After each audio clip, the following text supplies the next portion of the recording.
So now students, let us see कि given a PL SQL block or given a PL SQL code, actually high level के ऊपर how PL SQL block work.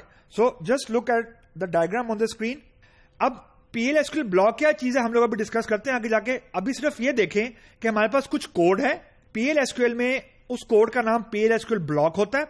जो big box है यानी जो PL SQL engine है उसके अंदर इनपुट आ रहा है. जो भी हम कोड लिखेंगे अभी थोड़ी देर के अंदर, उस PL SQL इंजन के अंदर जो PL SQL इंजन है वो एक्चुअली रिस्पॉन्सिबल है PL SQL के कोड को कंपाइल करना, उसको एग्जीक्यूट करना और उसकी आउटपुट जनरेट करना. ये काम PL SQL इंजन का है.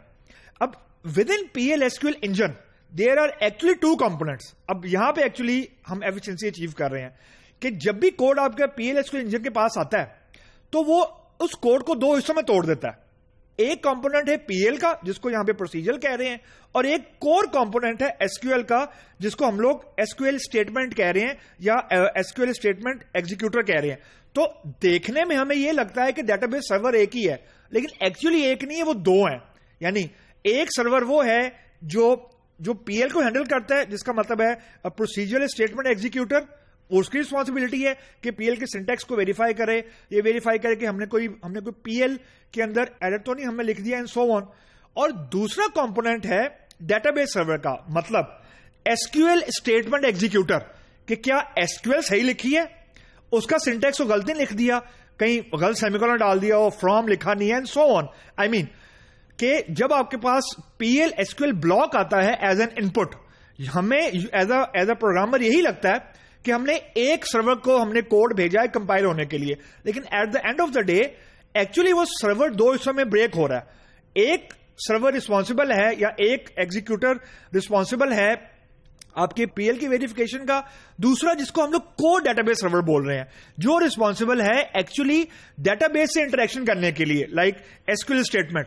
तो हमें बाहर से यही लगेगा कि जी हमने DB सर्वर को कोड भेजा है, आई मीन जो PL का है, लेकिन इंटरनली एक कोर DB सर्वर है जो कोर बात ही SQL यानी जिसको समझ ही SQL आती है, और दूसरा है PL स्टेटमेंट एग्जीक्यूटर जिसको समझ ही PL आती है. लेकिन देखने वाले के लिए ये इनकैप्सुलेटेड है कि PL और SQL एक ही चीज है, लेकिन whenever we will be discussing PL SQL तो एक्चुअली हम दो पार्सर की बात कर रहे होंगे, दो एग्जीक्यूशंस की बात कर रहे होंगे, एक PL की सिर्फ और एक SQL की सिर्फ.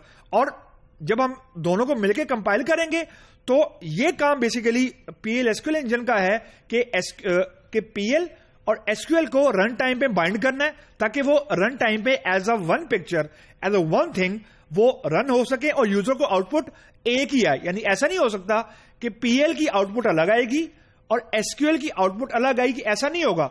हम लोग अभी लिखते हैं ब्लॉक तो you will see you will get only one output, लेकिन ये इंटरनल प्रोसेसिंग मैं सिर्फ आपसे डिस्कस इसलिए कर रहा हूं कि SQL की वैलिडेशन अलग से होती है जिसको हम लोग यहां पे एग्जीक्यूटर बोलते हैं, और PL की वैलिडेशन सेपरेटली होती है. लेकिन क्योंकि रन टाइम पे दोनों बाइंड हो जाते हैं तो यूजर को लगता है कि एक ही सर्वर हैंडल कर रहा है, हालांकि ऐसा नहीं है. Actually there are two components of PL SQL engine.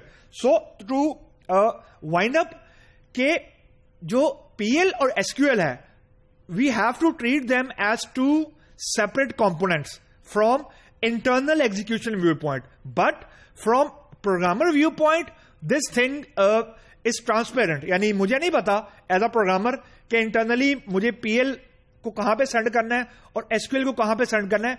I don't care about it and actually I don't need to know about it कि SQL की पार्सिंग कैसे हो रही है या PL कैसे हो रही है. ये सिर्फ आपको मैंने एक हाई लेवल का आइडिया देने के लिए बात की है, क्योंकि जो PL SQL है ये क्योंकि एक एम्बेडेड लैंग्वेज है, यानी PL के अंदर SQL एम्बेड हुई है. तो एक कंपोनेंट है जो SQL को हैंडल कर रहा है एक्सक्लूसिवली, जो कोर DB सर्वर है, और एक जो PL SQL इंजन है वो कोर PL को हैंडल कर रहा है.